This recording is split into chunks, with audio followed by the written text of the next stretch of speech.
Assalamualaikum warahmatullahi wabarakatuh. Hai teman-teman, kali ini bertemu saya lagi Nur Azizah. Di sini saya akan mengajak kalian jalan-jalan di Sungai Muara Bengkal. Nah, pasti pada kepo kan bagaimana keadaan atau aktivitas di Sungai Muara Bengkal ini?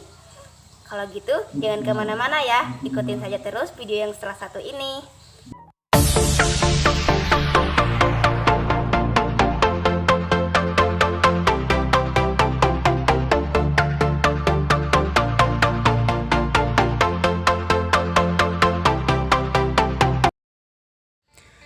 Iya teman-teman, kali ini langsung saja kita ke sungainya. Ini adalah Sungai Muara Bengkal, yang mana ini adalah bagian dari Sungai Telen yang menjadi urat nadi warga Muara Bengkal.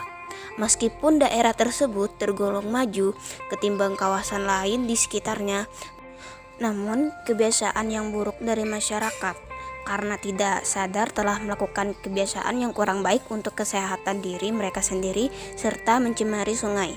Mulai dari aktivitas mandi, cuci pakaian, serta membuang sampah dilakukan di sungai tersebut. Untuk memudahkan beraktivitas di sungai tersebut, warga memanfaatkan jamban yang dibuat mengapung. Warga setempat mengakui warga sekitar bantaran sungai ini memang sudah terbiasa dan menggantungkan hidup di sungai ini. Nah, dari dulu sampai sekarang sungai ini masih menjadi tempat pembuangan sampah, tempat buang air, tempat mandi, bahkan dipakai berkumur untuk usai menyikat gigi. Bahkan juga air ini untuk kebutuhan rumah tangga juga dari sungai ini. Memang kelihatan kotor, tapi ini masih bersih karena airnya deras. Yang kotor itu kalau airnya mengendap, kata warga setempat. Nah, di sini kita bisa lihat sendiri bagaimana keadaan sungai ini. Banyak sekali sampah-sampah yang menyangkut di pinggir sungai karena ini sampah yang terbawa arus dari hulu ke hilir. Nah, sampah ini menyangkut di bagian ranting-ranting yang ada di pinggir sungai. Ini menyebabkan sungai semakin kotor. Namun warga tidak menghiraukan ini.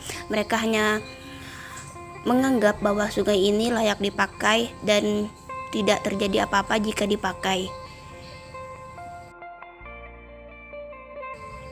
Nah, di sini kita masih bisa lihat lagi masih banyak sampah yang berserakan ya di pinggir sungai.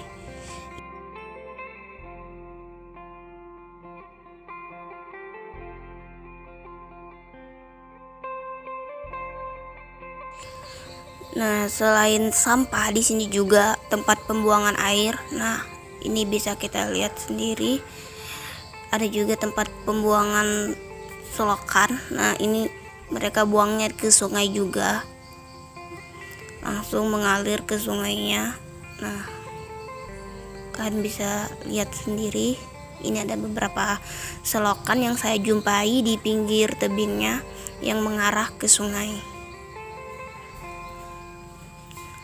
Ini juga mengotori sungai.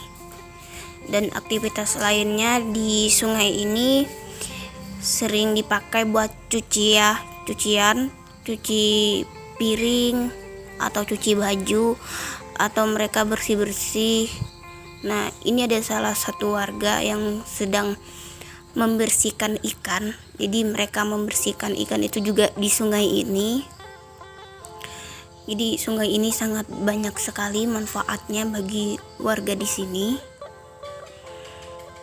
Nah, selain aktivitas tadi, ini ada juga warga yang lainnya.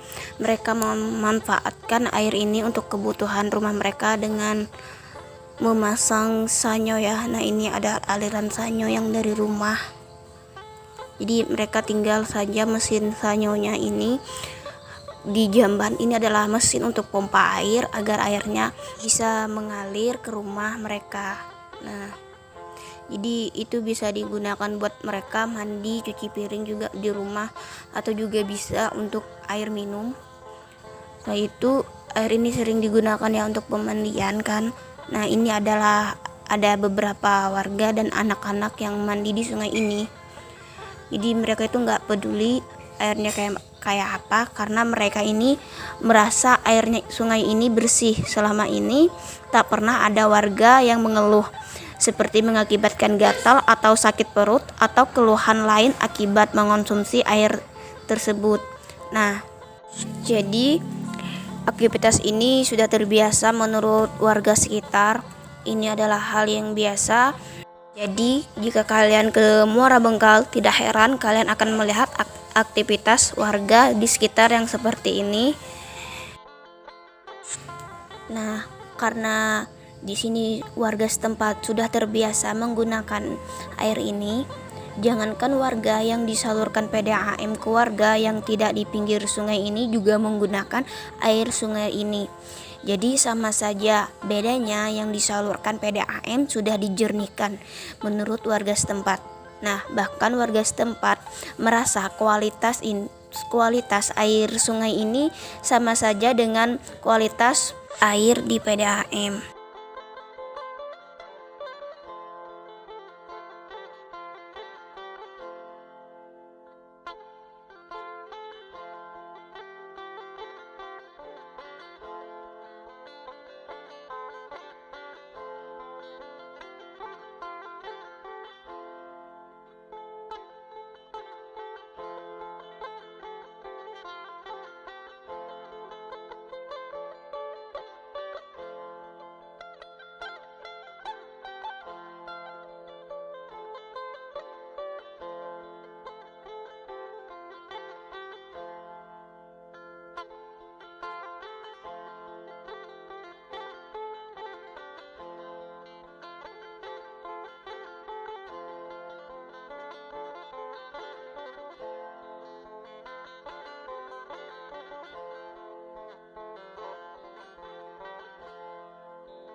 Iya teman-teman, jadi inilah sekilas mengenai Sungai Muara Bengkal.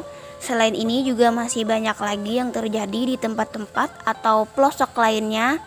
Semoga kita bisa menjadi lebih berhati-hati lagi dalam menjaga kesehatan untuk diri kita sendiri, serta menjaga lingkungan sekitar kita agar tetap aman, nyaman, dan bersih juga. Sekian dari perjalanan kita kali ini. Sampai jumpa lagi di video saya yang berikutnya. Assalamualaikum warahmatullahi wabarakatuh. Bye bye.